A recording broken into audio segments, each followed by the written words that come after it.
Hellenistic era of ancient Greece refers to the period from the death of Alexander the Great in 332 BC to the middle of the 1st century BC, in which Greek culture and ideas spread wide and far.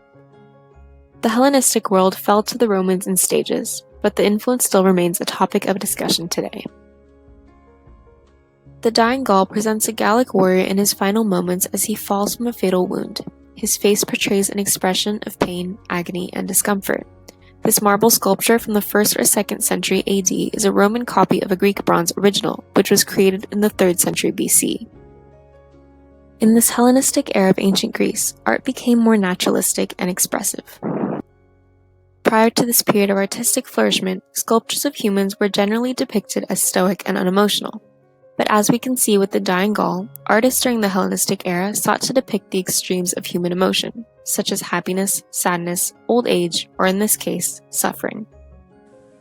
The Hellenistic period produced many marble sculptures. However, there is one that remains infamous, not only for its artistic mastery and technical design, but also for its tragic backstory.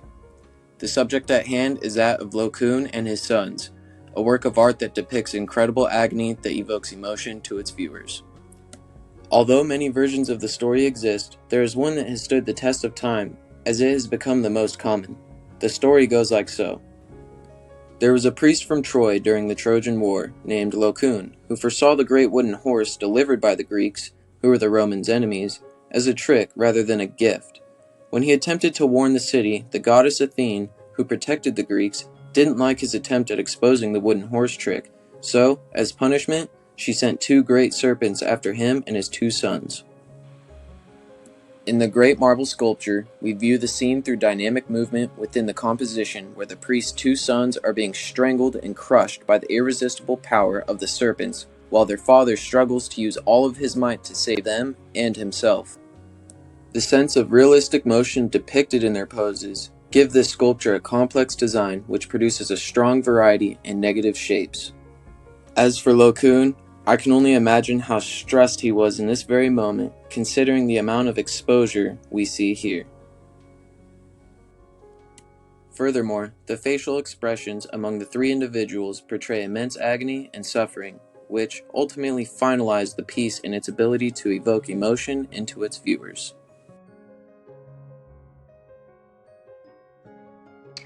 The Winged Victory of Samothrace is a masterpiece of Hellenistic sculpture. The monument is now believed to be or have been a part of a fountain possibly commemorating a naval victory. The sculpture was unearthed in 1868 after its discovery under the direction of Charles Champozwe, the French vice consul. The figure creates a spiraling effect in a composition that opens out in various directions. This is achieved by the oblique angles of the wings and placement of the left leg, and emphasized by the clothing blowing between the goddess's legs. This is remarkable because of the skillful vision.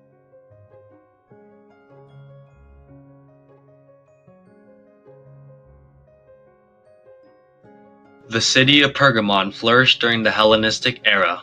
As Hellenism was rising, Pergamon was only a hilltop fortress with a settlement. After many years of unrest, it became part of the territory owned by Lysimachus, a Macedonian general. After his passing in the Greco-Roman War, he entrusted Pergamon to his lieutenant Philotorius. Eventually, Attalus I gained control of the city after him, which is when it became the capital of one of the most powerful dynasties in the world, the Attalid dynasty. Constant change in power proved to be beneficial to the city, introducing many new cultures. Pergamon became a melting pot of culture for the Hellenistic period, which led to the production of a wide variety of art pieces reflecting Hellenistic art. The city also embraced the polis, or city-state model of civic organization. One of the most famous art pieces produced from Pergamon was the building itself, which is the Pergamon Theater. The Pergamon Theater was built around mid-century 3 BC, which was during the rise of the Attila dynasty. It was built upon a steep slope within the Acropolis and had the capacity to hold 10,000 people. Later on, renovations during the reign of King Eumenes II were implemented. Upgrades such as a marble stage house, a royal box, and a 246.5-meter long, door-colonnaded terrace were included. Today, all that remains of the monumental terrace is a footpath among the fragments of the colonnade. Within their daily lives, the Pergamon Theater was one of the main sources of entertainment. As their lives grew to become more luxurious, people had more free time. This is one of the first instances where people have time for leisure and begin to indulge in activities such as attending the Pergamon Theater for watching plays. To this day, we still visit modern movie theaters to gain the same fulfillment of entertainment. So now we ask the question, what role did art play in the lives of people of the ancient world? Well, one could argue that the role of art during the Hellenistic period served the purpose of honoring, commemorating, or highlighting those of significance, such as gods, goddesses, leaders, and so on in a realistic fashion that consisted of complex skills performed by the artist.